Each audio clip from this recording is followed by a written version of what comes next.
Speaker cards? Speaker card. I think they're, No rush. do we have speaker cards? Hi,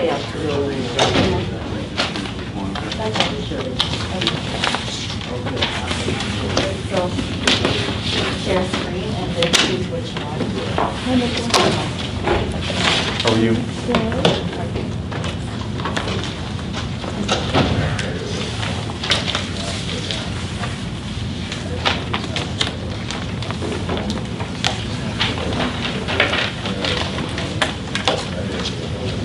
Didn't know this meeting, this room exists. Oh, wow. Community and senior services in here, and human resources usually needs some as well. Really big, man. And back in the day when there was an arts commission, Yeah. they had these here. It was awesome.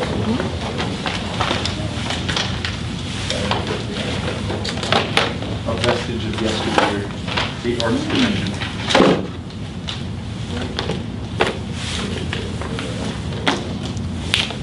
I heard they're doing a health department or something.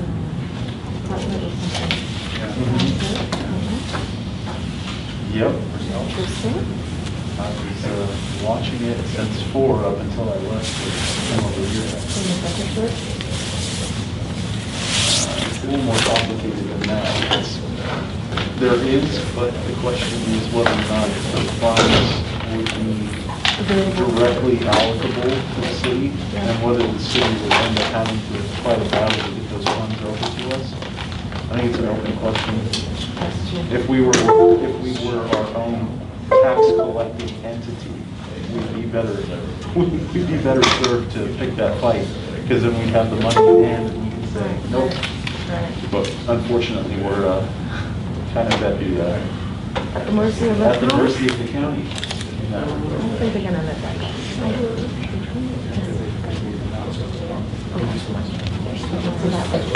Yeah, what about cards for them to sign up? Kind of odd for me to sit. What do you think of the? Because I'm like turning my back at the front. It's odd.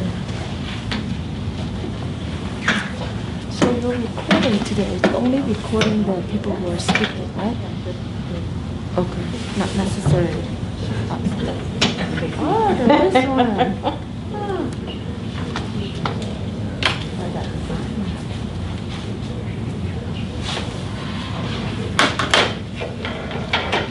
Are we ready to roll?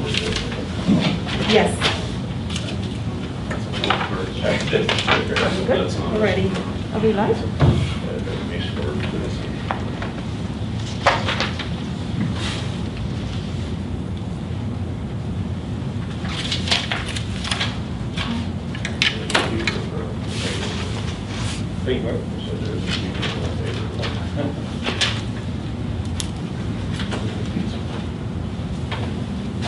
Okay, welcome to the Planning Commission meeting.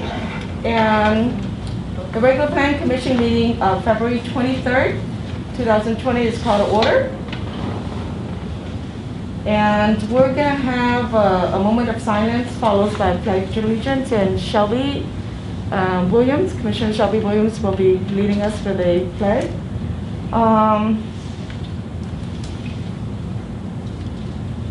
Wow, we have a lot. First of all, this is a new room for me. And as of March 4th, okay, due to the COVID, there's a lot of things that we have to do, and the meeting can still be, if you can't make it today, and if you're having a fever, I'm just gonna summarize this, and everything is on the page as well. So if you have a fever, please stay home, and you can still call in before a certain time, like 5 o'clock or 4:30, and participate on Zoom, or what do you call those, YouTube. You can also watch the meeting through that way as well. So please join us through that way, and we'll continue with a moment of silence, and just take a moment that since, I guess, since this COVID incident, there's over 500,000 Americans has passed so just take a moment for that. And also, we'll jump back from there. Thank you.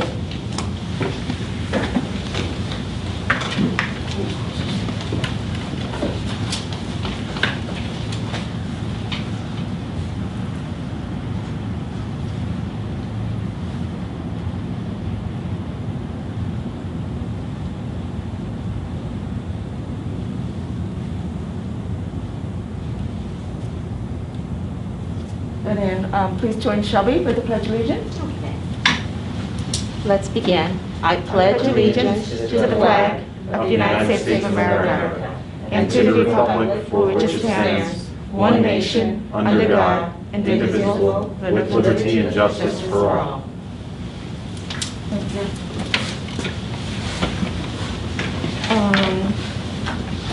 Joanne will be doing a roll call, please. Commissioner Gutierrez, Here. Commissioner Williams, Here. Chair Hing, Here. Commissioner Lewis, Here. Commissioner Becerra. Here. Let the record show that all commissioners are present. Thank you. And approval of minutes. Does anyone have any changes to the minute of last month's minutes, which is January 26th? Chair, if I may, we did receive an email from the neighbors of 1208 Holland Crest, Paul Masalbas and Mr. Garay, asking for certain things to be, certain items to be corrected in the minutes. Unfortunately, we would not be able to accommodate all of the items that they asked to be included in the minutes because our minutes are not detailed minutes. They're basically a little bit of an expanded version of action minutes, and they're not verbatim minutes. However, we will correct some of the errors that they pointed out. One being that Mr. Garay does not live one block east of the project site. He lives 50 feet across the site. And then the other was that Mr. Masalbas did not state that the existing house is 31, Mr. Masalbas did not state that the project is 31% larger than the average size home. He stated that the existing house is already 31% larger than the average size home. So we were just want to make sure that our minutes are accurate. So. Okay. Will that be reflected in this minute, or you will be making the adjustment on? Well, it'll be, the commissioner, the planning commissioner would be approving the minutes with those changes. Okay. All right. So with those changes, and anything else that we need to make adjustment or changes? Seeing none, the minutes of January 26th. I have a question. Okay, go ahead. Is that okay with the city attorney? Can we, is that supposed to be documented already? Or? I spoke to the city attorney. I spoke to the city attorney already, and I sent her the email, and she stated that we would be correcting any errors. Okay. Okay, with the corrections of the minutes, and if there's no other changes, of January 26th minutes for 2021 to approve as submitted. With those corrections, as John just stated for the record. Oh, thank you. You're here with us. I'm virtually here.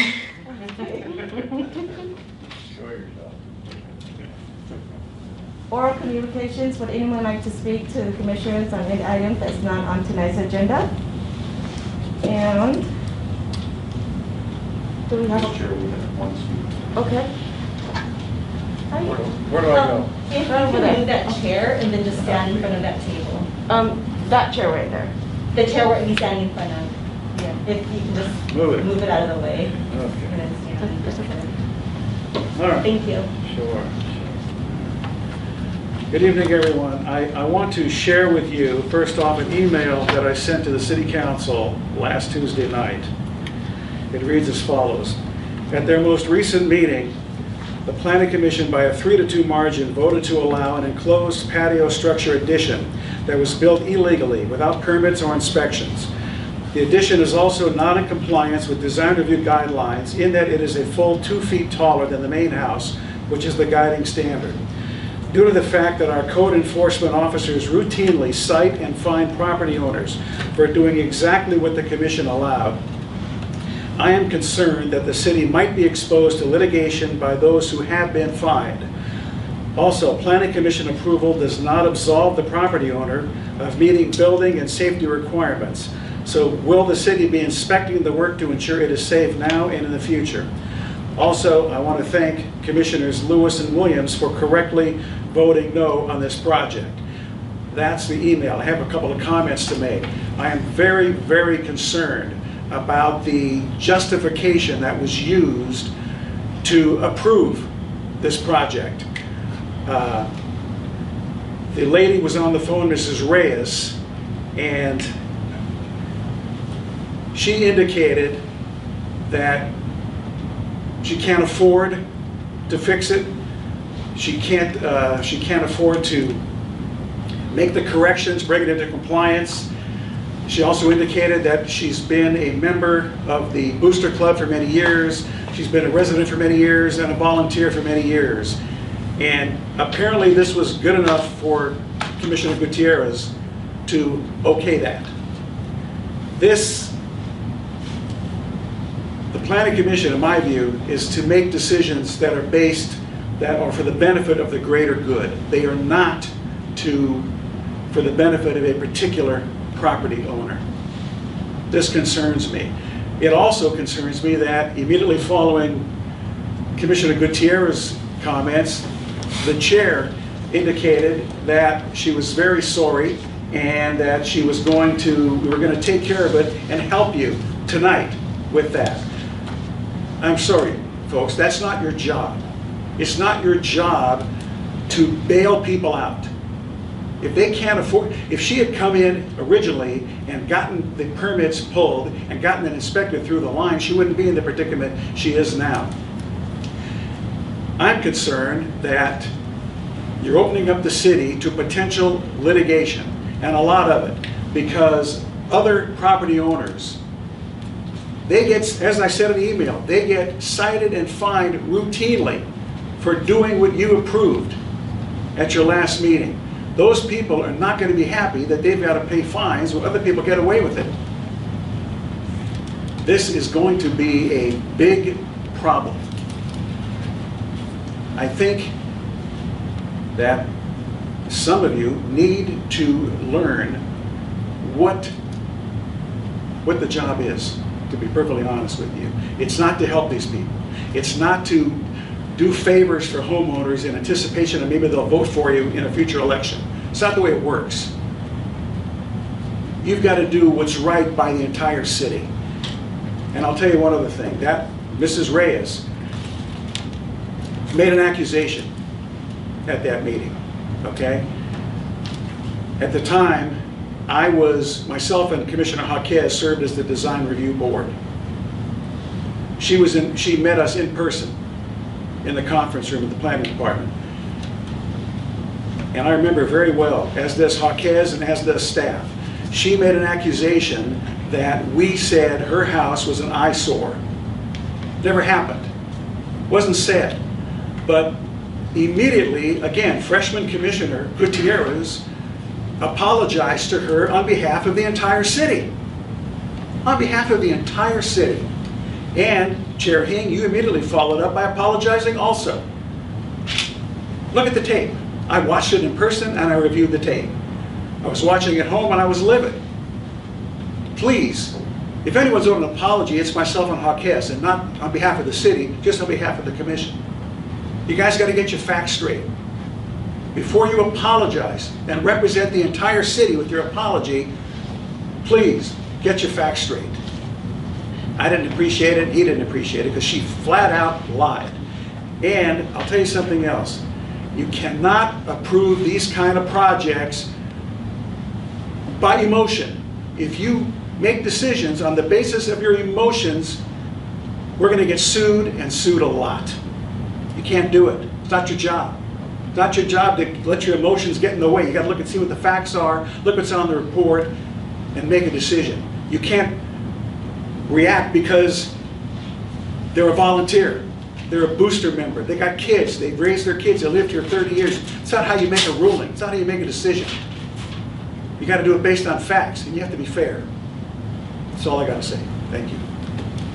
Good luck. Thank you. And do we have another speaker? Seeing none, we're going to move to public hearing.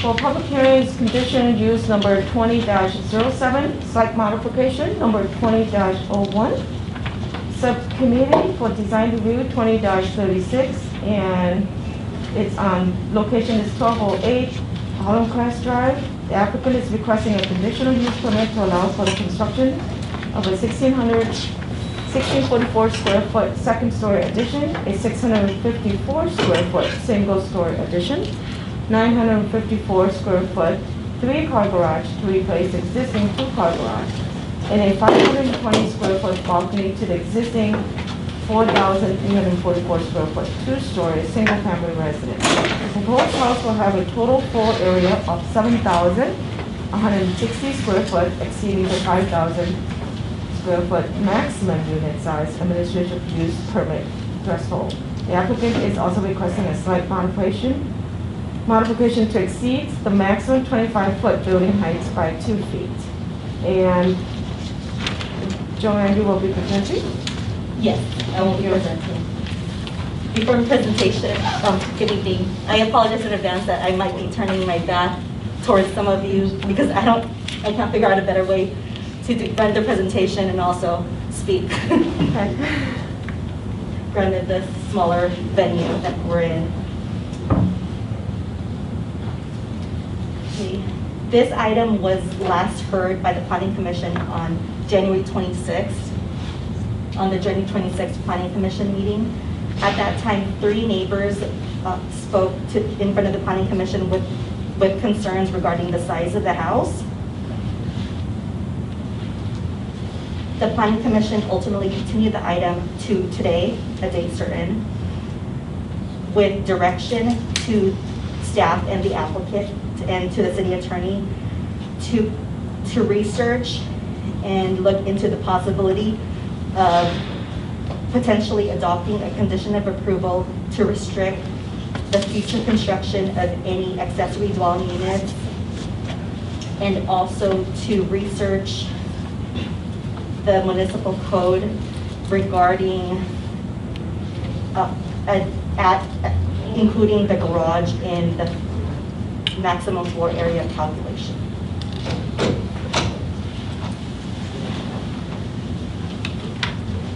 Here on the projector is a table. I don't know if everybody can see.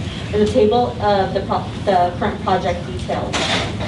The existing house in comparison to the previous design, the revised design, and the maximum unit size in the conditional use permit threshold. Although the applicant was not directed by the Planning Commission as part of the motion to reduce the size of the house, they came back with a slightly smaller house. The previous house was 7,465 square feet. They had reduced the size of the house to 7,160 square feet. And that includes a 81 square foot reduction on the first floor and a 224 square foot reduction on the second floor. Staff did look into the language in the municipal code regarding adding the garage to the maximum unit size. And it does say in the municipal code that garages, if attached, are included in the maximum unit size calculation. And this has been practiced for a number of years now.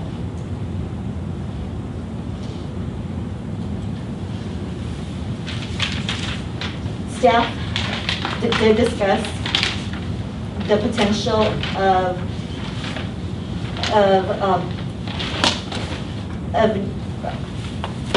not including not allowing an accessory dwelling unit in an 80 or a junior ADU on site. However, the city attorney, in her research, she verified that state law does not allow cities to restrict the construction of accessory dwelling units. Accessory dwelling units have to be approved by right. With that in mind, we also did we reviewed the code and to see what can be allowed by right as far as the project site is concerned. Through an administrative use permit level addition, the property owner and applicant or applicant can add 598 square feet to the site. This would be below the, with this, yes. Could maybe you turn around and talk this way so we can hear you better? Perhaps a piece of the flag or something, we can't hear what you're saying. We're not hearing, but you're talking into the wall. Okay, so with an administrative use permit application, the applicant would be able to add 598 square feet on the project site. If the 598 square feet is added, they can come back later on and add by right 1,700 square feet, which is a 1,200 square foot accessory dwelling unit and a 500 square foot maximum junior accessory dwelling unit on the same property. State law does not allow cities to regulate these types of addition except for setbacks. The accessory dwelling units are not counted towards the maximum unit size and are not counted towards lot coverage.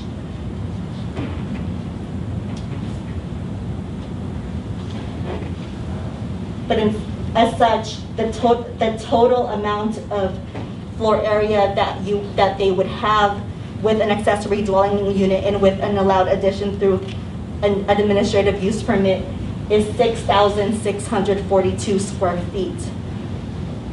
That equals to a 28.7 square foot floor area, 28.7% floor area ratio. And the difference between this number and the number that they're proposing is the 518 square foot garage addition that they're required, that they would have, that they're proposing.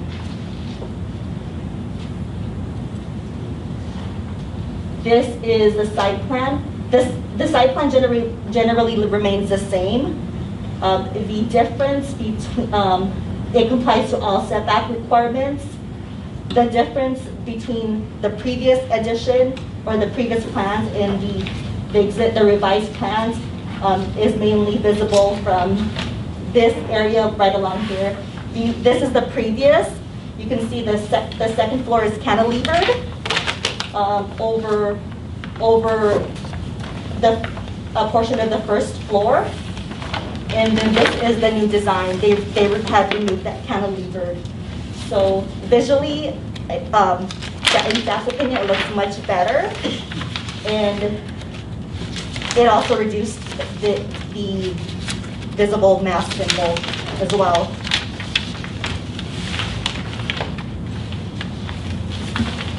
Joanne, could you give me 1 sec?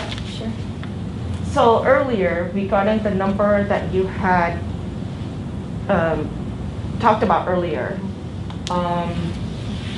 so basically you're saying by rights, the owners don't have to come to the planning commission, us, if they were to add the 598 square foot AUP, and then they continue to add another 1,200, which add up to 1,700 square foot by rights, that they don't have to come to us? No, an AUP is not by right. It's an administrative use permit application. It's also, it's considered an entitlement, but it's not, it doesn't necessarily require planning commission approval. It's done administratively. We do notify the neighbors of the application, and the neighbors can request a hearing. So it just depends. Okay, so that one also depends. But it's typically done administratively. Most of these applications don't go to the planning commission. Okay, gotcha. So But by right is the 1,700 square feet. That's for the ADU, or junior ADU. I see. So with the junior ADU and ADU, it's 1,700. Yes, Plus the 500 and something, yes. their building would total 6,642 square foot. They can, They can total maximum that size. yes. But they're asking for an additional, on top of this, they wanted another Well- 512. They don't want to have an ADU. Correct. The ADU is not part of the addition. We just brought this up because at the last hearing, one of the commissioners had asked a question regarding ADUs. And so we wanted to provide the planning commission more information on the possibility of the property owner having an ADU on the site. Okay. Yes, so it can be done this way, or if the planning commission, if the planning commission also approves the site, nothing would be preventing the property owners from adding an additional 1,700 square feet on this property, except for lot constraints.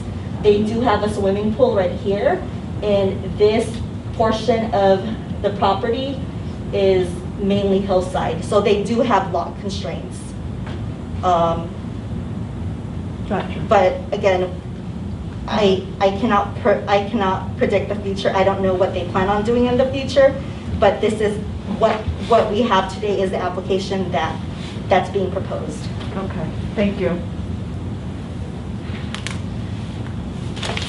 To move forward, the application still includes a slight modification to allow a 2-foot increase in the maximum height of a house here in the city of West Covina. The maximum house height is 25 feet as measured from the lowest adjacent grade to the highest point on the structure. According to the applicant, the height of the house is 27 feet. And they are matching the existing height, the height of the existing house through their addition. There is a condition of approval in the slight modification draft approval resolution requiring the applicant to hire a surveyor prior to the construction to make sure that the height of the house is 27 feet and after framing, before the framing inspection, to make sure that the height of the addition is no higher than 27 feet or no higher than the existing house, whichever is lower.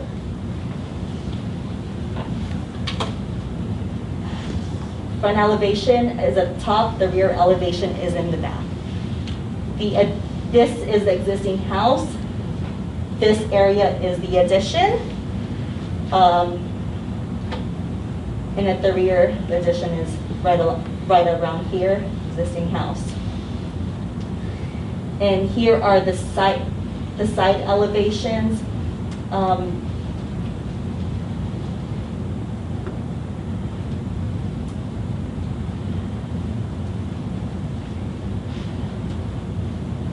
And I have on the projector photographs of the house with the story poles taken from different locations around the area. The first photograph right along here is taken right on Holland Crest Drive, right in front of the driveway. This photograph right along here was taken from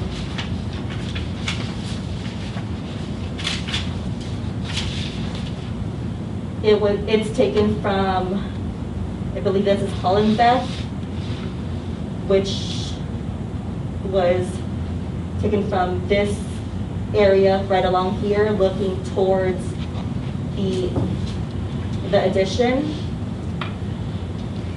And this photograph at the bottom is taken from Holland Crest Drive, right along here where the arrow is, looking towards the site. And here are more photographs. This, you can see the story pulls up here. This photograph is taken from Casa Grande Drive, from around this area looking up. And this photograph at the bottom is taken from South Hills Drive, in front of this corner house right along here, looking towards the subject property. Further along, if you were in front of this house, you would not be able to see the addition if you were in front of these trees, because these trees are fairly tall and fairly dense right at the moment. Staff did look at previous conditional use permit approvals, because it was also asked at the last meeting regarding conditional use permit applications that the Planning Commission had approved. And here are all the addresses, the house sizes and lot sizes, and also floor area ratios of all of these. We have 2 slides with this information on, with different properties on it, because there were a number of them done since 2016. So most of their floor area ratios that have been approved are within the subject property's 30% floor area. The proposed site has a 30.9% floor area, and some are larger and some are slightly smaller.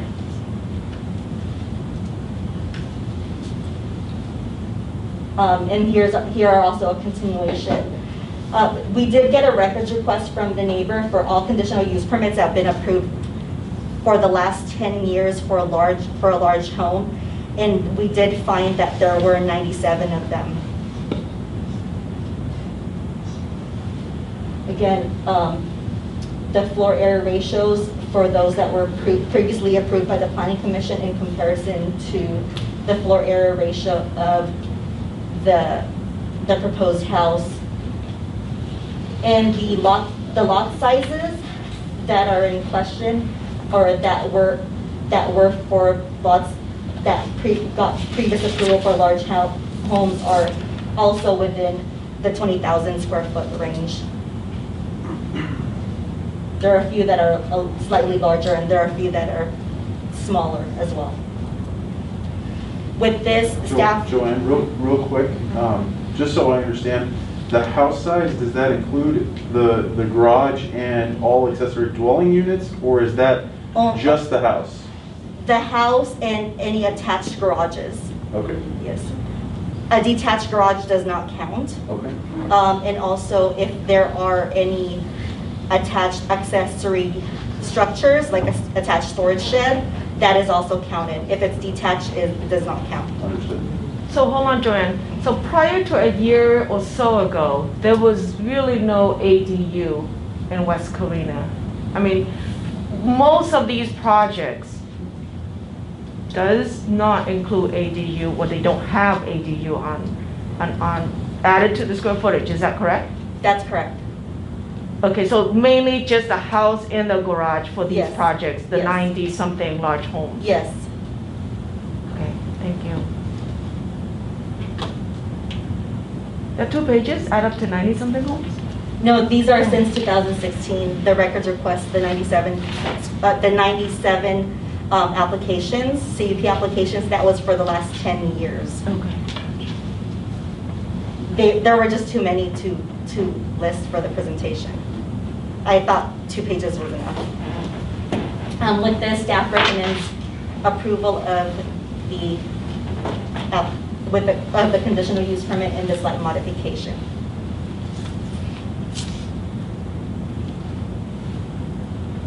If the planning commission has any questions, I'm available to respond.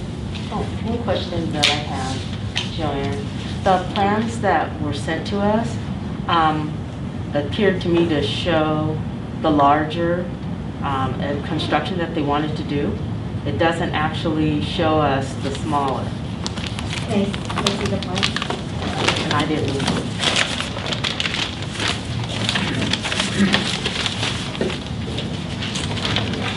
This is the plans that I have. This is the smallest. See, this one says existing. Yeah, if you look at this site.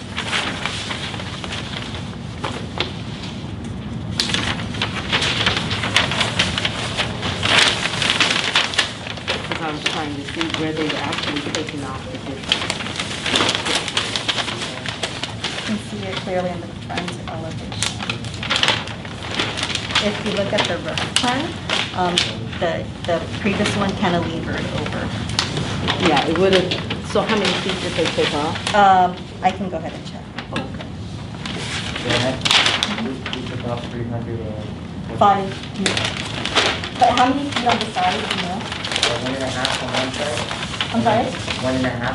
The second story setback. Oh, 1.5. Half feet? I can go into detail with that. So that's He can go over the Okay. detail later. Okay.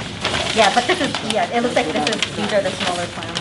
It's just that you didn't have something to compare it with.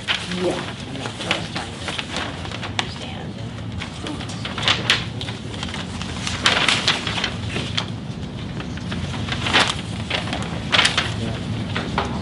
Thank you. The planning commission did receive the revised plans, however, it was, since only 305 square feet was removed, and only 1.5 feet from one side on the second floor, it's very difficult to tell the difference because there is on the revised plans, there isn't the previous plans to compare it with. So, does the planning commission have any other questions? I have a question. So, my question is, staff's recommendation to approve, just to clarify, is based upon in compliance with state, federal, and local law, right? 'Cause I know there was a comment made earlier that somehow we're not, or my vote was not in compliance with the law. So I just wanted to clarify the staff's recommendation to approve is in compliance than what the law allows the planning commission to Yes, approve. in staff's opinion, the findings that are attached to the conditional use permit and slight modification is supportable. Okay. However, that is up to the planning commission to decide on whether or not the planning commission would be able to make those findings, because the application is at the planning commission's purview. Yes. So city staff has found those findings, now it's going to the planning commission to ask for approval, right? In city staff's opinion, city staff is able to make those findings. Okay, great. However, again, it's Yeah, up to the I planning just wanted to commission's clarify that. approval. Perfect. Thank you. It's subjective. Yeah, perfect. Great, thank you. I also want to add it, Joanne, can you bring that number up again? The other two numbers? Which, this one? No, that one, correct. So basically, Sorry. what staff is finding is that regarding the maximum ADU and the junior ADU, is that if the residents want to add it to 1,700 or so, then they can use administrative, which is a different type of approval than were to coming to us as a planning commission to get all the approval. So in this situation, they do not want the ADU, which to some extent is the law had sort of provide that options for them to do, but they wanted just to have an addition to their home. So because of that, basically the houses added up to 5,000 more than what they could have used this option as well. But they didn't want the ADU, which is a second, ADU is like a second unit, you have another kitchen or what else? Just a second unit that you can actually have a family living in there. So they just wanted an addition of the house, which add up to be more than, if you add it all up with this one, added another 520 square foot or so. That's what they wanted, more, on top of, by sort of like by code. So because of that, they're not using this option, they have to come to planning commission. So we do make the final decision if what we find, is that correct? Like how we find our findings? So an ADU does not trigger a conditional use permit, an addition does. So. Gotcha, okay. So basically an ADU does not need to come to No. planning commission at all? We won't No. be even here talking about this subject? At this time, no, because even if the ADU is on the second floor of the existing house, even if the ADU is on the second floor of the existing house, the ADUs don't have to go to the planning commission because it's a ministerial process. It's not something that can require an entitlement or a discretionary application. Gotcha. Okay. All right. Thank you. So does anyone else has questions for our staff? If not, we'll open up to public hearing. And would you like to? Sure. Thank you, Commissioners. Can I ask you to move your name? Oh, there you go. Because I get confused. Please. Shall we switch it on? Thank you. I didn't memorize your names, I'm sorry. All right. Okay. So, thank you for letting us be here one more time before you guys, because we're very excited about this project. We want to move forward. We have talked to our client, property owner, and we decided that we can reducing the mass by the second story, bringing it in 1.5 feet, and also reducing 1 foot from the rear to reduce our total square footage of about 300 square feet. It's a little more, but I just want to say 300 square feet so we can play it safe. So if you click to the next slide. So as the current planning commission was not here, but November 10th, we did receive approval from staff and recommendation. We received recommendation for approval from staff when we came before the planning commission November 10th. We also received recommendation for approval from staff December 8th, 2020. And then we are here today, sorry, that's a typo, but we're here today also, again, receiving recommendation for approval for this project. We received recommendation for approval as we proposed it, 300 square feet greater than what we're proposing right now, but because of the community and they said that it's too large, we wanted to accommodate the community and say, you know what, let's bring it down.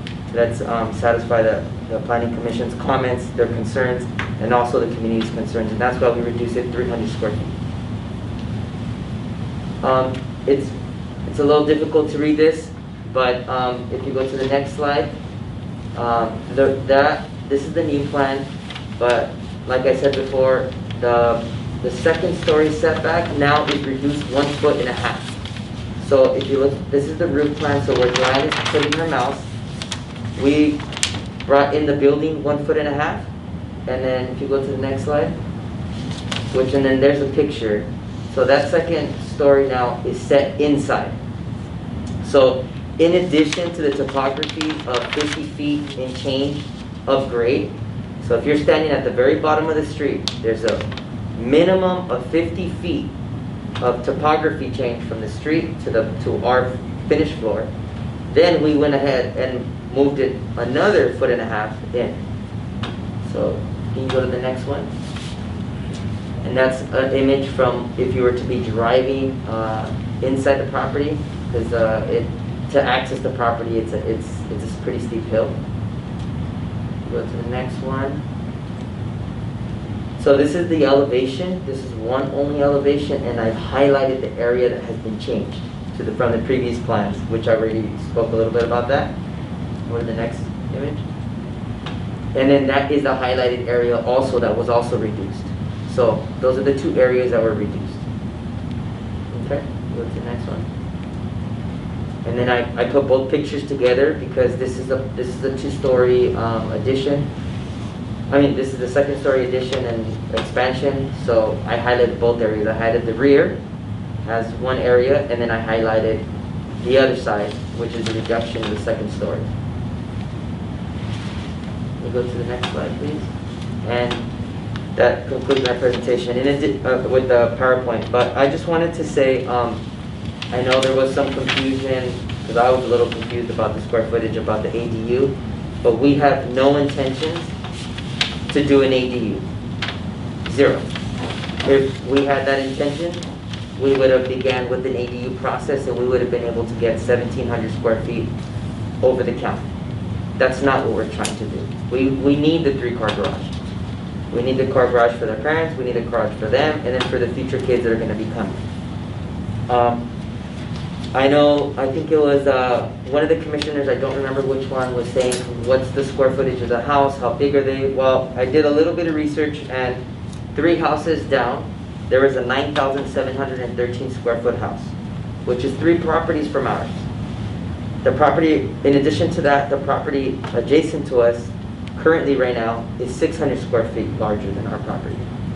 Okay? And in addition to that, all the properties within the 300-foot radius, there's multiple 5,000, 6,000, and 7,000 square foot houses within a 300-foot radius, which is what was noticed. In addition to that, we have reduced our project by 305 square feet. And in addition to that, I'm going to kind of summarize this, but staff did make some recommendations, and also they made the findings of the conditional use permit, and they also made the findings in supporting our project with the modification. So our project is consistent with the general plan. We're not trying to change our property to something it is not. Also, the architecture blends with the surrounding neighborhood. This is coming from staff. Staff has worked with us for over a year to prepare for this time right now that we are presenting this project. So in addition to us presenting now, we took a long time to come up with this project with staff's help. So that's why staff is in support with our project. In addition, our project is insignificant due to the topography of a 50-foot grade difference. So yes, we are proposing a 2-story house, but because of a grade change, it's insignificant. It's hard to look at. In addition, the property is designed to take advantage of the views. We have no interest in looking at other people's property. We do not want to take anyone's privacy away or jeopardize it in any way. Our views are solely looking towards the west. And from our renderings, you can tell the only windows, the large windows, all look to the west. We don't look to our neighbor to the north. Our neighbor to our south is the water washing. So we took a lot of advantages of the site and how we designed the project because we knew this was going to be a concern, and we do not want to jeopardize anyone's privacy whatsoever. And in addition to that, like I said, we did take a lot into consideration what staff recommended, what the Planning Commission wanted, and also what the community was requesting to reduce the square footage.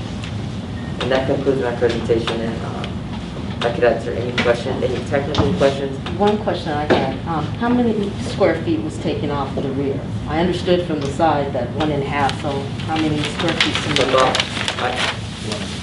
About 200 square feet.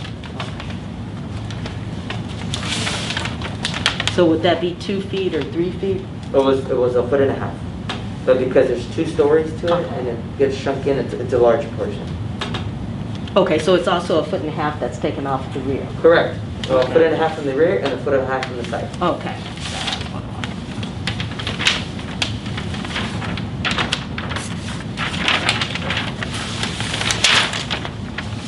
Any other questions for our officer? If not, does anyone else want to speak on behalf of this project? Thank you. Thank you.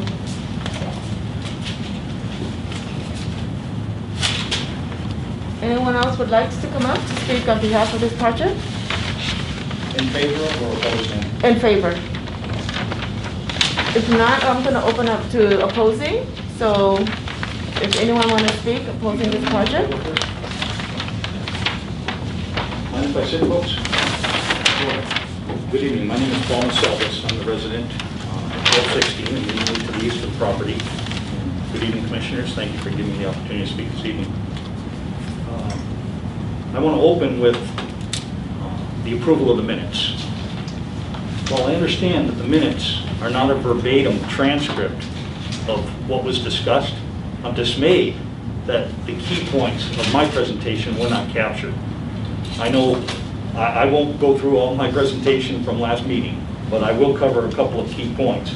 One is that I said that the existing home is 31% larger than the existing homes. The proposed home is over 100% larger. It's twice the size, more than twice. Actually, it's about 125% larger than the average square footage of the surrounding homes. The other point I'd like to make is that the minutes do not mention that I submitted a petition to the commission of the surrounding neighbors, 9 neighbors that had signed the petition saying that they were opposed to the project. I'll now start with my presentation. Regarding comments by the architect about other homes in the neighborhood, I'd like to circulate this document. If you don't mind, I'd like to pass this out.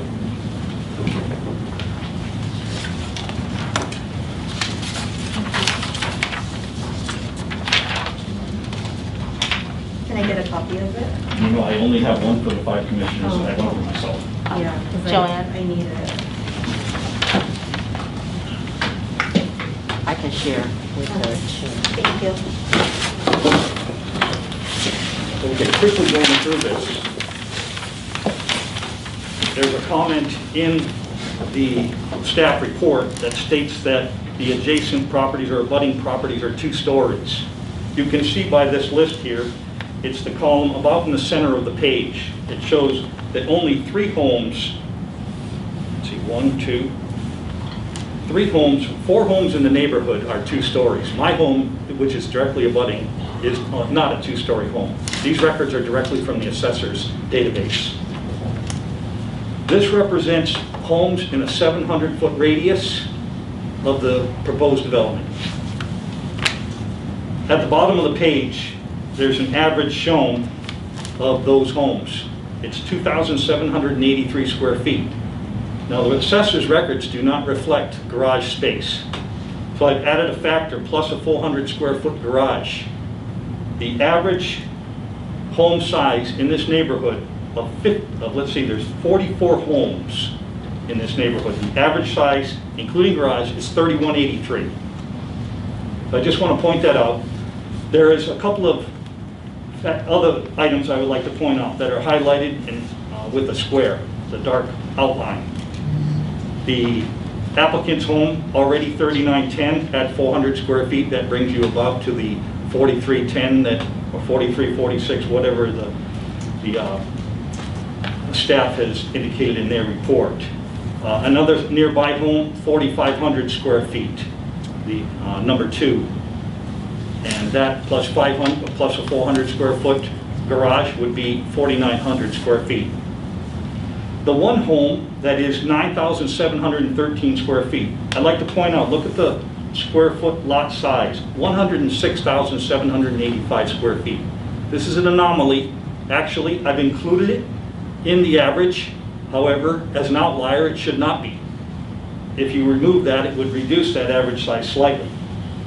This home is a historic home in West Covina. Actually was the plantation owner's home who owned all of the orange fields in West Covina. It's over 100 years old. This home certainly should not be compared with the proposed applicant's home.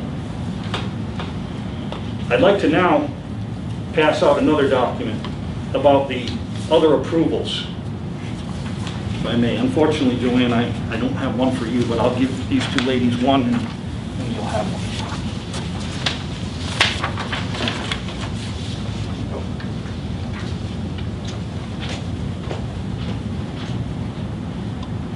Now, I had requested information since staff contended that this was something that had been approved in the past. This is a list very similar to the one that Joanne provided that shows those homes, so-called large homes under city vernacular, that have been approved in the past. This is 5 years of history. If you go back another 5 years, the homes that were approved actually were much smaller. That was not indicated by Ms. Burns. In addition, she neglected to mention in her presentation that these homes that have been previously approved are in neighborhoods that are all very large homes. Looking down this list here, I've annotated in parentheses, first of all, the first column where you see 17, quite a few homes in, that's year 17, 2017, then 2018, and then 2020. That's when these CUPs were approved. In parentheses, you can see the square footage that was approved. Mr. Masaldas, your 5 minutes are up. Would the chair like him to continue? Go ahead. Thank you, I do appreciate that consideration. In the parentheses, it's annotated as to the consistent with mass and bulk of surrounding homes. All of the homes that were approved are consistent with mass and bulk of the neighboring homes. And in fact, the addition was underground. I'll try to move along quickly here. Thank you for your kindness. I'd like to present the petition. This is now the petition. I've increased the size of the petition to include homes within a 500-foot radius. There are 25 homeowners who signed the petition now who have opposed the project. I'd like to pass this around and include it in the record as well.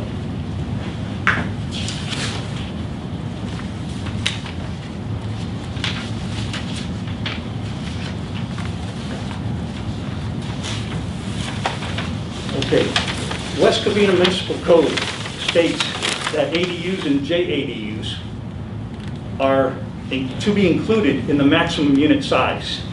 This is historical. This is why homes have not been approved of this large size in the past,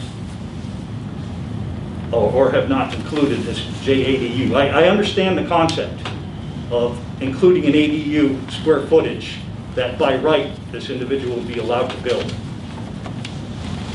Unfortunately, in my opinion, the state law allows for the construction of a home of this mass and bulk that is twice the size of neighboring homes. I'd like to recommend that your commission consider limiting this development size or this maximum unit size for this particular home to a number that had been discussed by Commissioner Lewis at the last meeting, which was 5,000 square feet plus a 1,200 square foot ADU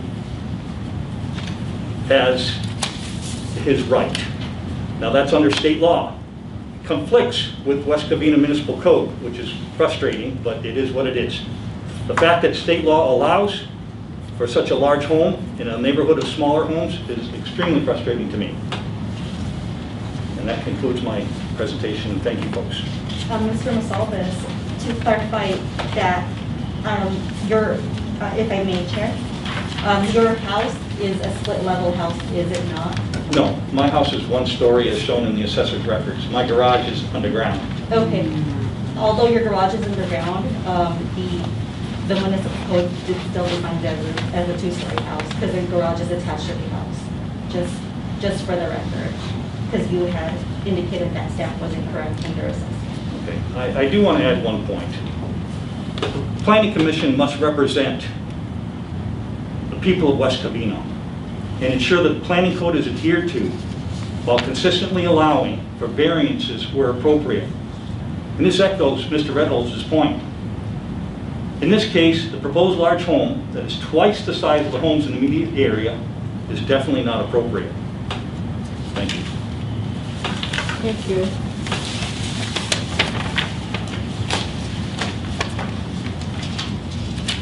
We have another speaker. I want to come up. Good evening. Good evening. I have a few pictures that I want to pass out. I just have one copy. It's the pictures of my front yard and backyard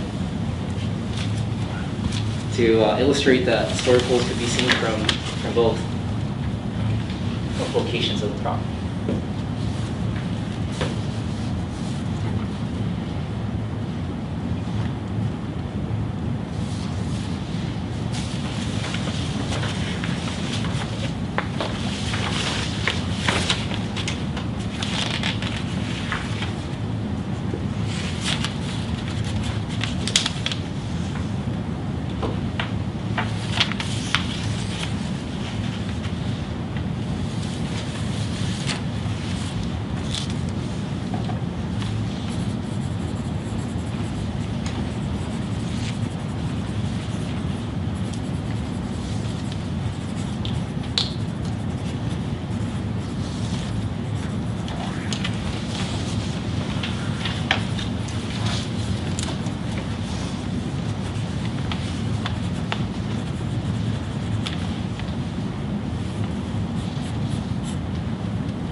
Okay, go ahead. Okay. So on my first note, it's mentioned that there is a comparable home, 9,000 square feet, through Google Earth, using assessor websites. I did find that the lot size sits on 106,000 square foot lot. So I live within a 300-foot radius, about 43 feet from the neighbor's street curb to my street curb. I submitted some pictures to help illustrate the impact to my family's privacy, including myself. It will create a feeling of hovering, watching, and monitoring with a 270-degree view as proposed. So if the concern is that only our front yard is exposed, then a solution would probably be to go to the backyard. But unfortunately, as shown, our backyard is also exposed to the proposed, where we could clearly see the story poles. Also, I'm not sure how individuals continue to promote and state that trees or hedges will block the view, since it does not. Their dream home will be our nightmare, if allowed to be significantly over the pre-established limits and exemptions that are already defined. To obtain my privacy, I would need to plan to build a larger structure than what we currently have, assuming exemptions and any other limitations are granted. Such exemptions may provoke others to request similar exemptions by either promoting larger structures to provide privacy, to remove zoning requirements for business, to allow businesses or apartments in that area. We moved to the city from a historical district in Los Angeles. We moved here to West Covina to enjoy the more private environment, as homes in Los Angeles have a stack on top of each other feel to it. If continued with the proposal, we'll get that feeling again. Thank you. Thank you.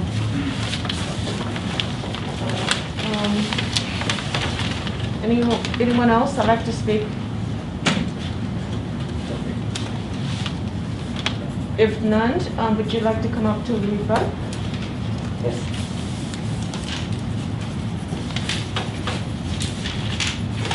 Thank you, Commissioner. I'd just like to say a couple of things about our property and about our client. We have zero intentions to make anyone live in an uncomfortable environment. We have zero intentions to be looking at people's property, and we have zero intentions to convert our property into an ADU. Okay?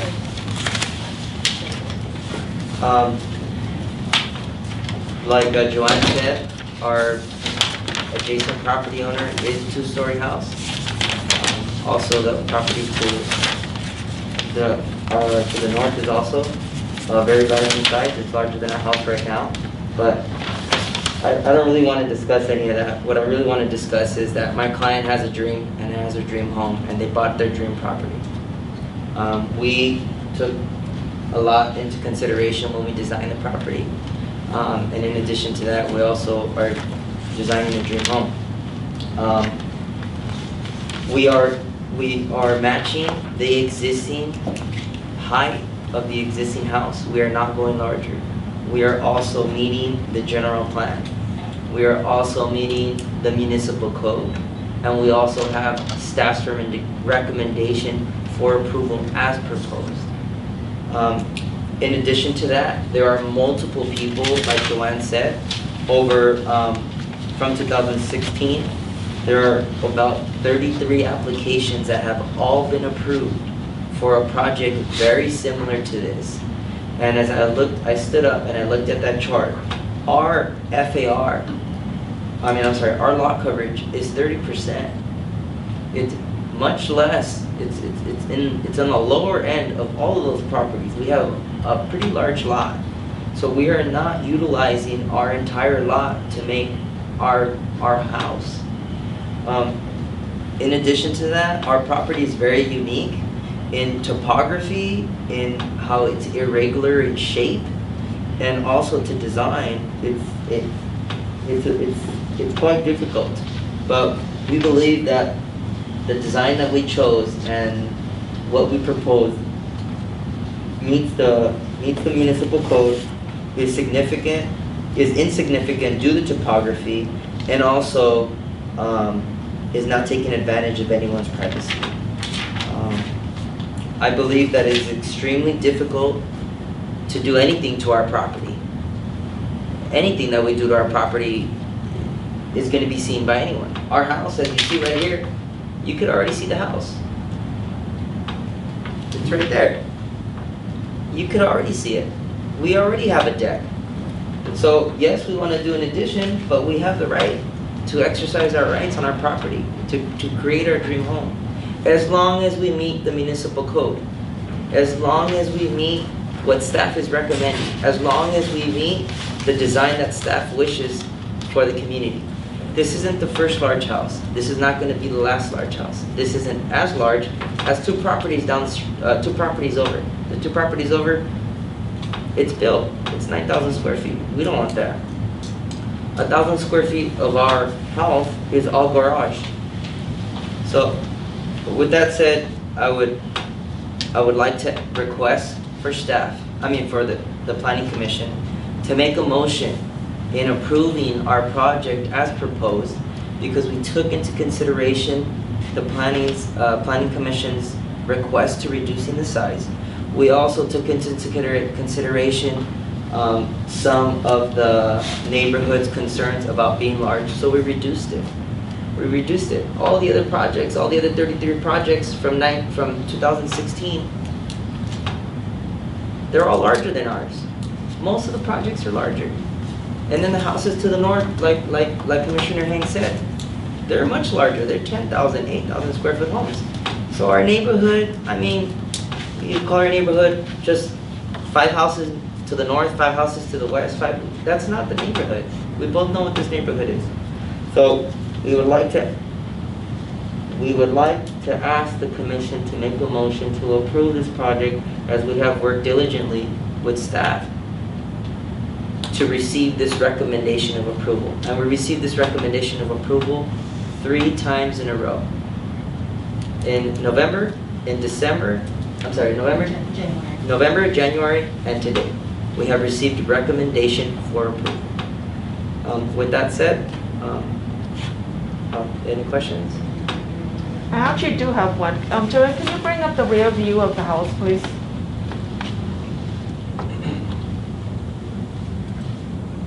Is there like a elevation for the rear view of the house? I think I have them, Joanne, in my Yeah, presentation. that's what I'm pulling up. That's the addition. What about the existing? Do you have one that with only the The existing? elevations were shown. I don't have a rendering of the existing.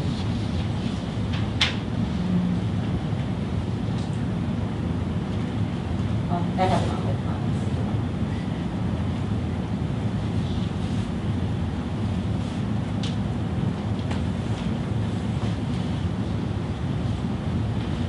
It's not a rendering, it's just the elevations.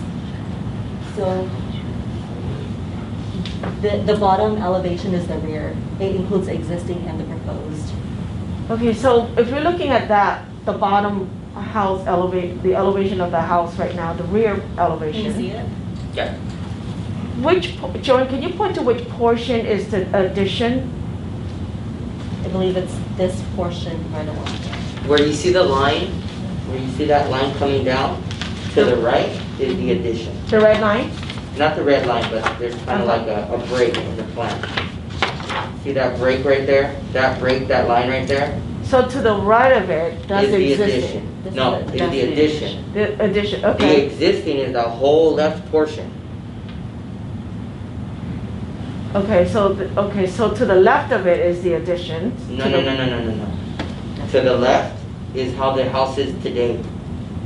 Okay, Existing. existing, The whole thing on the left is existing. From the mouse right there where she's pointing, that break towards the right is the addition. okay. And to the right of it, that's the addition. That is the addition there, yes. And then to the and then the picture on the north, so you see the second story that's kind of shaded more on the left-hand side on top of the garage? Only that area, that's it. That is the addition. The whole thing on the left, the two-story, that's existing. Sorry, there's not a two-story section. Okay, thank you.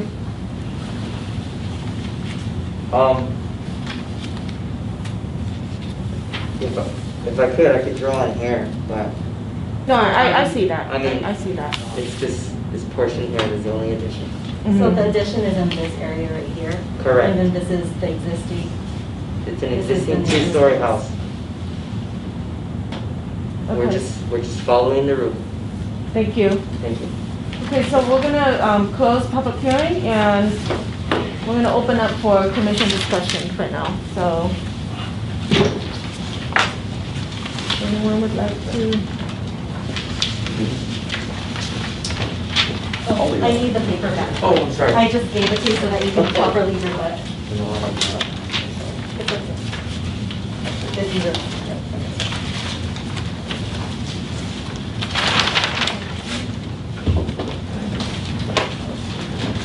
Okay, I'll go ahead.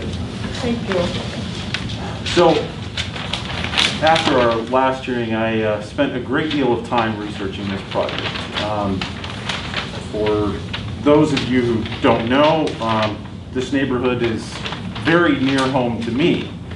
And so, obviously, I certainly understand it very well.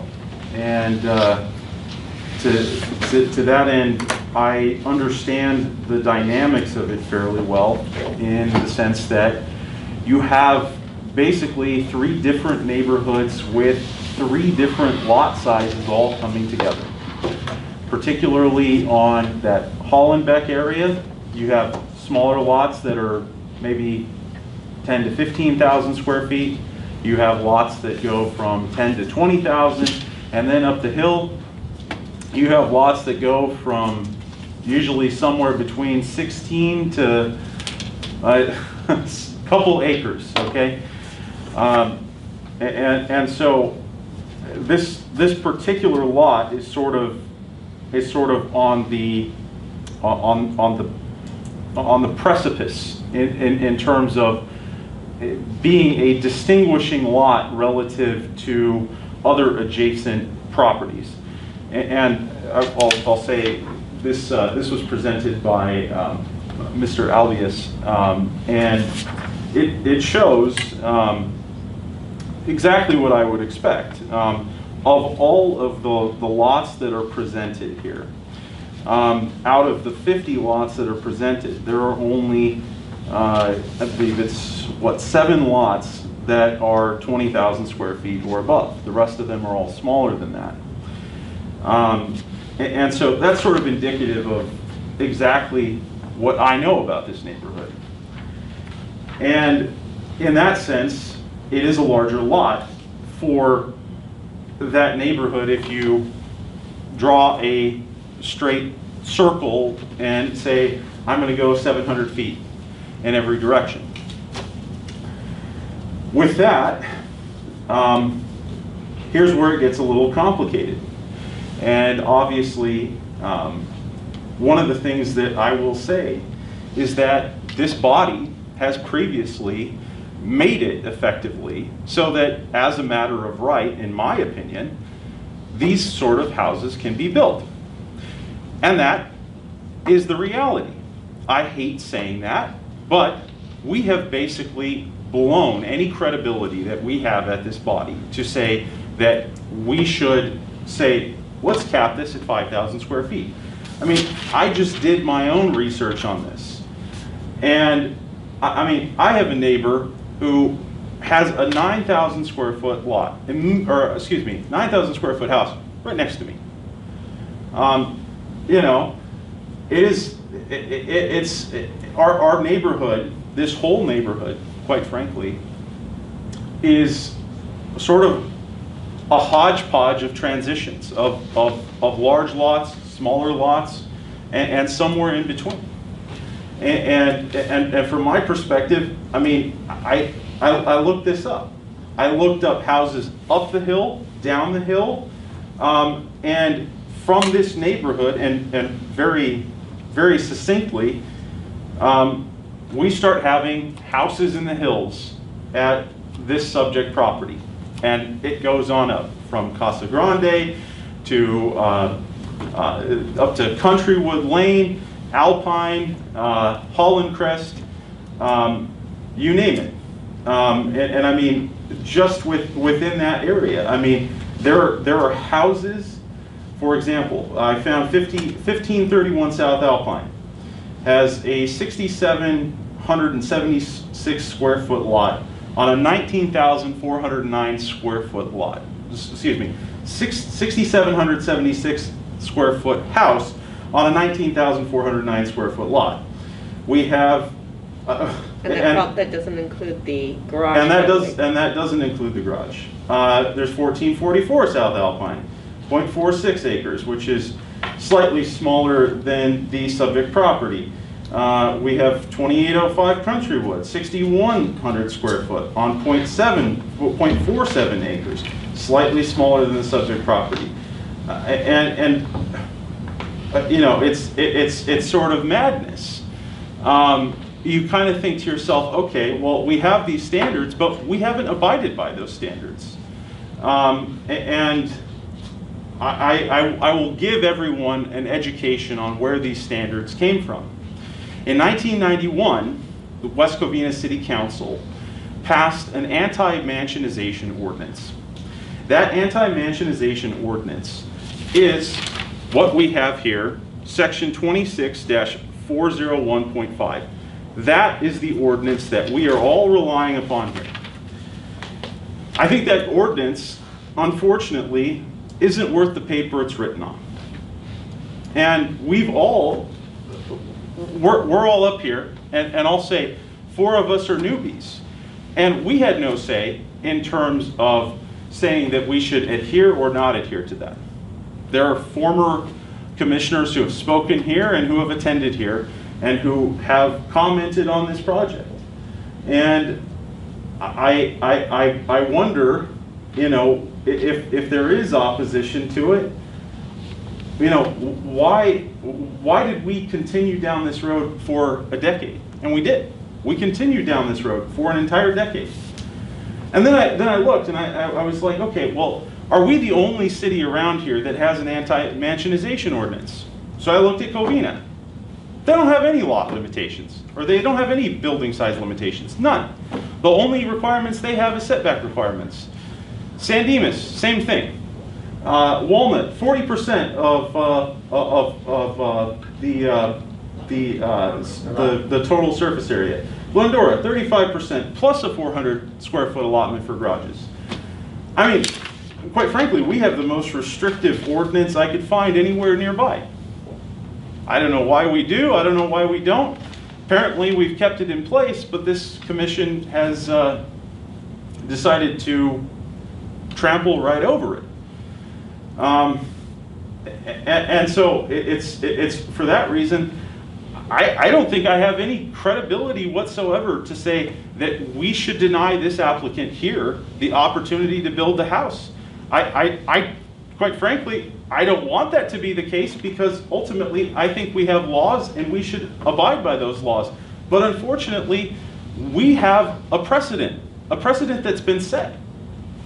And unfortunately, I look at this and I say, as much as me personally, I would like to adhere to having bright line standards and not deviating much from those. I don't see how I can do it with any credibility for this city. This city has no credibility on that issue. And I would be a hypocrite if I said, oh, well, you know what, this person gets to do it. They have a 21,000 square foot lot. They have a bigger house. Like, for example, I'll give you one I found.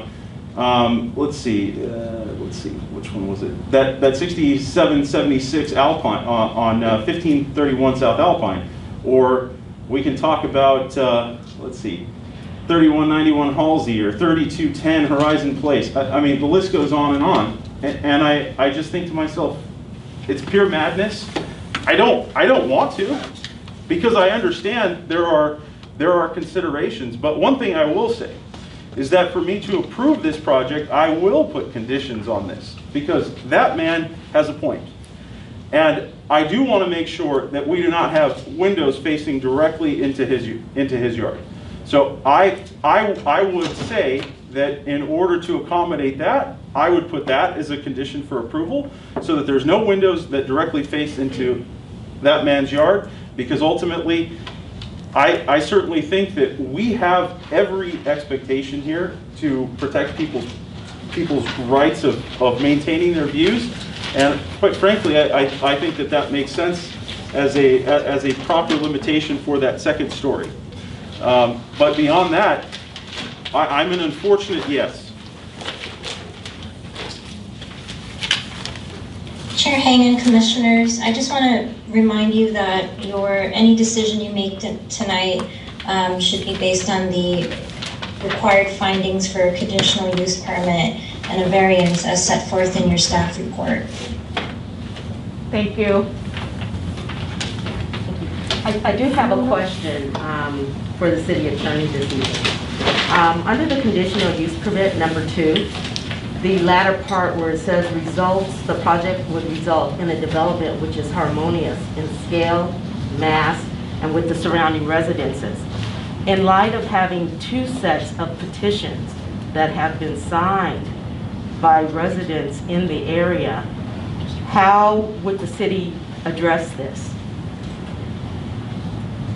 I mean, it's up to each commissioner to determine if you feel, based on the evidence presented to you, based on all the evidence presented to you over the course of the various hearings from staff, from the neighborhood, if you are able to make that finding. Thank you. Thank you. Anyone else?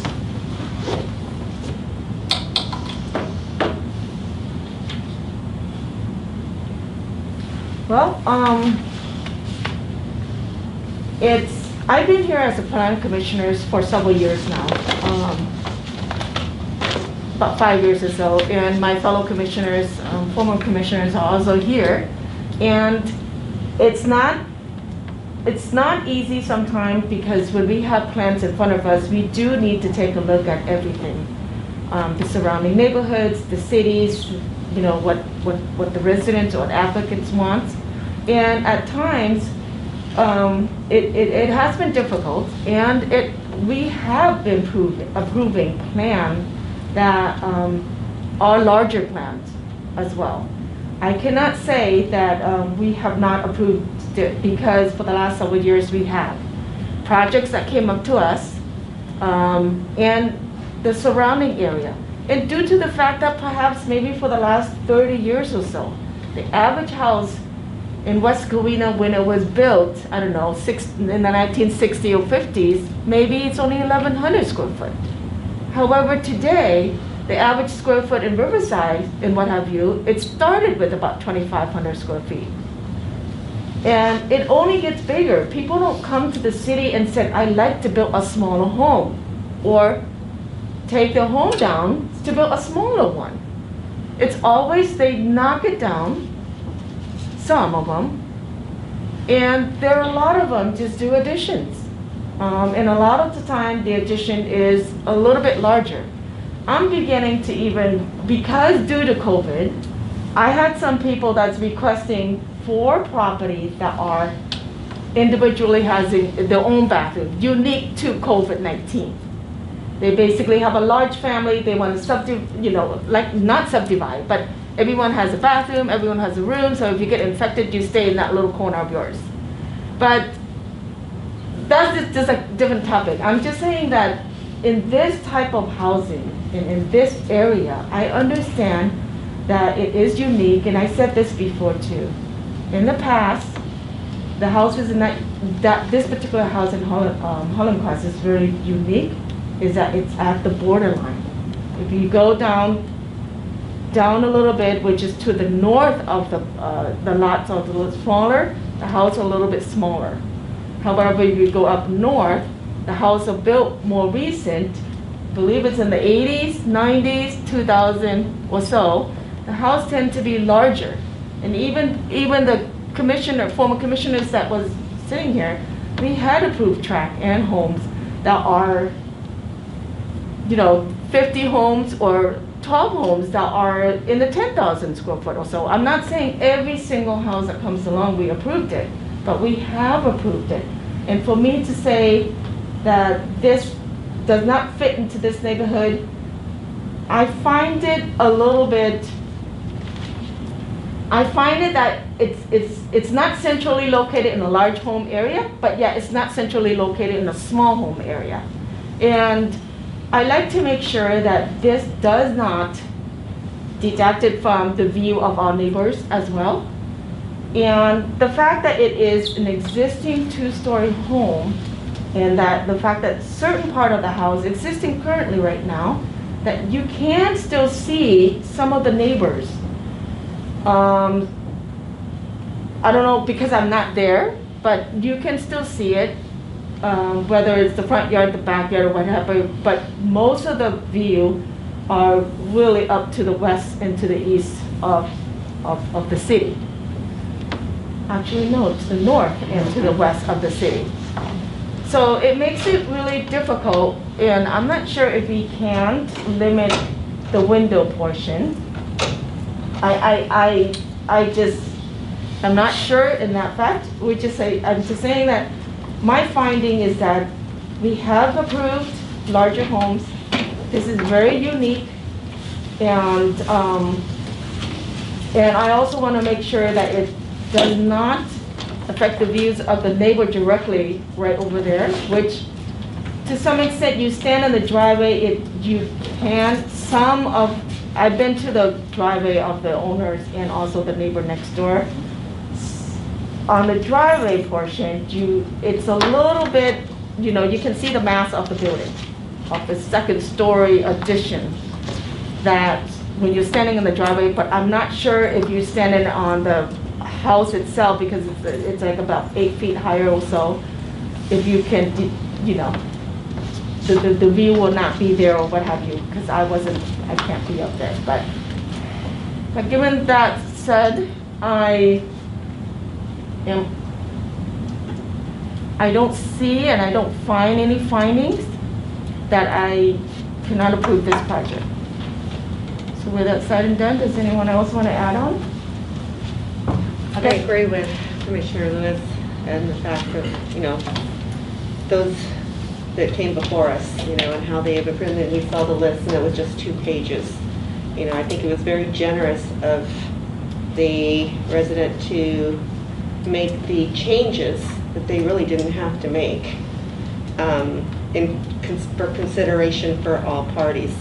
I agree with everything you said except for the window, because if you go stand outside the house and look down, you can see what does the window matter. So anyways, that being said, it could also bring value to its neighboring residents. From a real estate perspective, you can use anything within 25% of that square footage to add value to your own property. So, I mean, I too cannot, I would have to approve the project as well. Go ahead. And I agree with Commissioner Becerra. I think based upon the facts of the been presented to this commission, and unfortunately we've seen a list of 2 other prior times that you have visited the commission, and unfortunately we never got to the bottom of finding a solution for you guys. So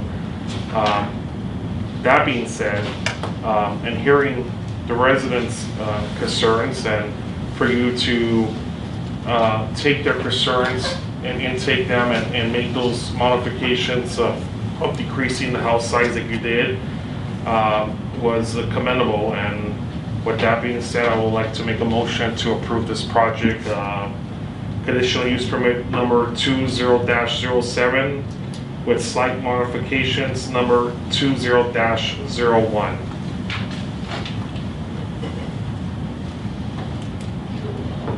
Is there a second? Is there a second? You a second?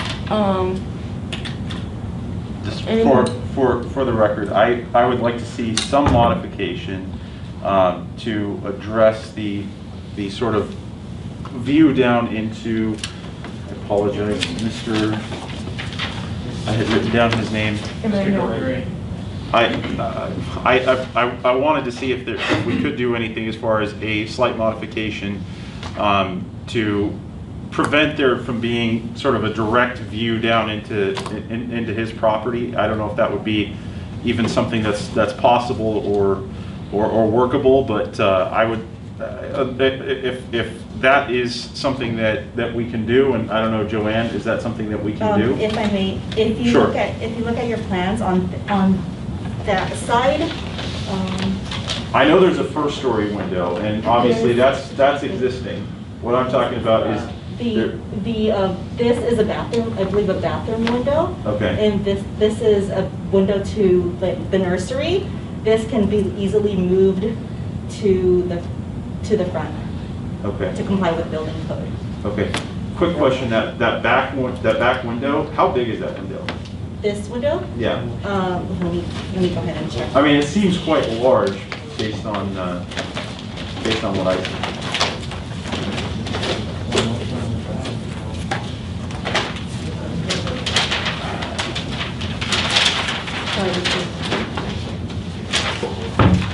Is it the size that you're concerned about, or?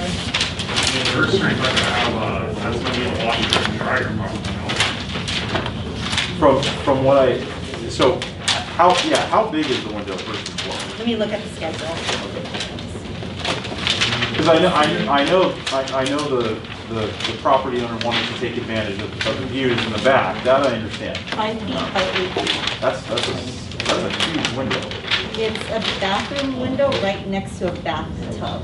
Okay. So I don't think, you can condition it to be frosted. Yeah, that's what I was gonna suggest, if you want that. I would say that would make a Because lot I of don't sense. think they would want the windows to I- see them. I think that would be a fair condition.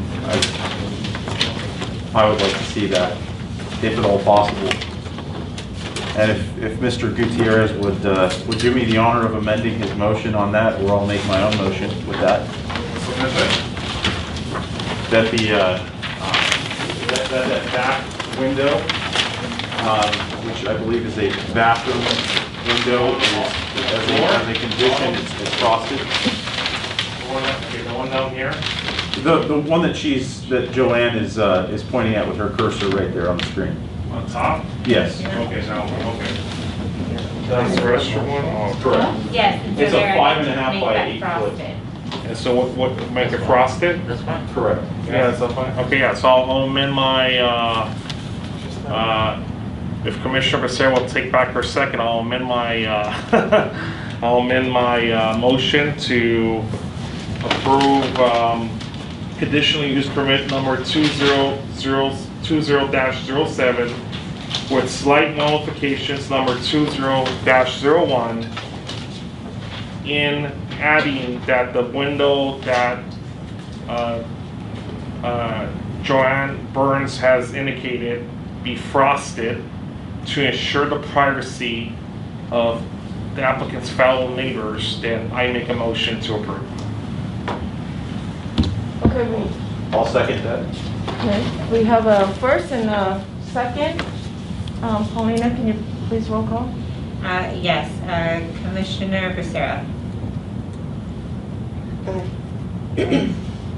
Okay, Commissioner Gutierrez. Aye. Commissioner Lewis. Aye. Commissioner Williams. No. And Commissioner Haynes. Aye.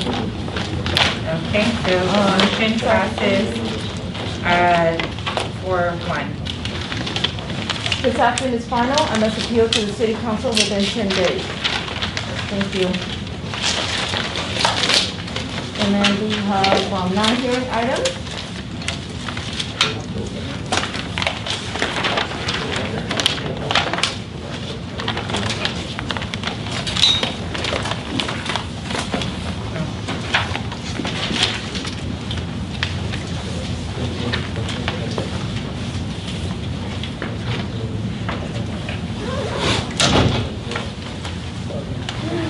We have commission reports, comments, and miscellaneous items. We don't have anything on non-hearing items, so. Nope. Okay, so we're moving to commission reports, comments, and miscellaneous items. Thank you. Thank you. Thank you. Thank you. A, for elections of chairperson. I have a comment. Go ahead. Yeah, sorry, before I get there. I just wanted to make one comment in regards to the prior project that I approved, in regards to applicant Reyes, that the community. Excuse me, hold on, real quick, point of order. Are we able to discuss prior projects? No, you have to stay on the agenda, unfortunately. I just don't want us to get into a Brown Act issue or anything like that. Okay, let me rephrase my comment. In addressing a speaker's comments earlier today, the prior act, or any action that I make will always be in compliance based upon state, federal, and city laws, and that each resident, regardless of their house or how it looks, whatever, but each resident has the right under law to go through the planning process. And if that resident is going through that planning process, then that is a legal action by the planning commission if the planning commission chooses to deny or approve whatever applicant's proposal is to the planning commission. But thank you, that's it. It seems to the city attorney got kicked off of Zoom. For Oh, some okay. reason, we're having technical issues, but I have her on the phone on speaker. Oh, okay. So, We can use that one if you want. Or if that one works. can we call you on the conference phone? All right. Whatever works, thank you. Okay. Just give us a second and we'll get it up and running. Thank you also for moving up here today. We had that special council meeting upstairs.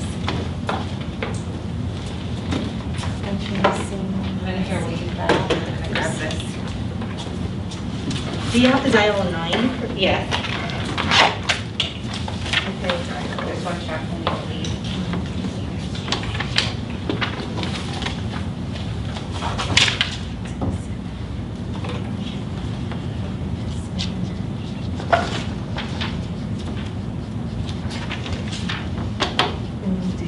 There you go. We have, hi Ivy, you're on speaker now. Hi, everyone. Hello. Hi. Okay, so The Zoom is not connected. Chairperson Ng, I think we can continue with the election. Okay, election of vice chairperson. I'd like to nominate Commissioner Pacero to be vice chair. Okay. Do we have a second? I'll second. Okay, roll call, please. Oh. Okay. Does anyone has another nominations? If not, Well, I think we have to. we're good? We We have to vote? vote on this Okay, now. we vote. Yeah. All right. Commissioner Williams, Aye. Commissioner Gutierrez, Aye. Commissioner Becerra, Commissioner Lewis, Aye. Chairperson Ng. Aye. Okay, motion passes 5-0. Welcome aboard. Yay. Okay, actually, you know what, earlier, when we had oral communications, our former commissioners came in and was talking about what we did in the past. Now, would this be a time to have a discussions? This would be our first time? I believe so. Among, Right, Ivy? among our, whether it's our comments or one of the, Ivy? Yeah, Chair Haynes, you can make a brief comment, but there should not be any extended discussion on anything that's not on the agenda tonight. Okay, all right, I'm just asking a question. It's not like we have to have a discussions or anything. So, and when do we address, let's say the resident were to ask questions at the oral communication, do we address it at that time or do we not address at that time? Ivy, do you want to respond to that or do you want me to? Yeah, I mean, the commissioners could choose to briefly comment on a public comment, but again, there should not be any discussion beyond a brief comment or potential response if you want staff to respond to something, because again, we can't be discussing things that are not listed on the agenda. On agenda, okay, thank you. So what we do for council, just to give you guys so you know, it's the city manager will respond to any public comments that, you know, the council wants addressed. So if you guys would like, I can do that for you. Okay. Great. Okay, all right, thank you. Okay, Community Development Director's Report forthcoming for March 9th, 2000. I'll let Joanne provide that update. Okay, For March 9th, it's going to be, the project that is going to be reviewed is for the Pioneer School site on Roland. It's a fairly large project. The information for the environmental review, the plans, and some of the responses to comments from comments received during the notice of availability portion has been already posted on the city's website. I'll email the Planning Commission a link to that so that you're able to get that ahead of time. Prior to the March 9th meeting, some of the members of the public had already been informed of that link, and we sent out the hearing notices with that information, the address of that where it's located on the website. So everybody within 300 feet of that neighborhood is well aware of it, and some even outside of that 300 feet. So I'll go ahead and email the Planning Commission a link to that section in the website that contains that information, so that you're able to review it ahead of time. Thank you. Okay. City Council action? I don't think there's any actions, correct? No. Yeah, there's no city council actions to update you guys. Just wanted to say thank you again for being amenable and relocating up here for this meeting tonight. Okay. And since there's no further business, consider this meeting is adjourned at, I don't even know what time. What time is it? It's 8:44. 8:44, thank you. Thank you, everyone. Good night. You have a meeting tomorrow. Yeah.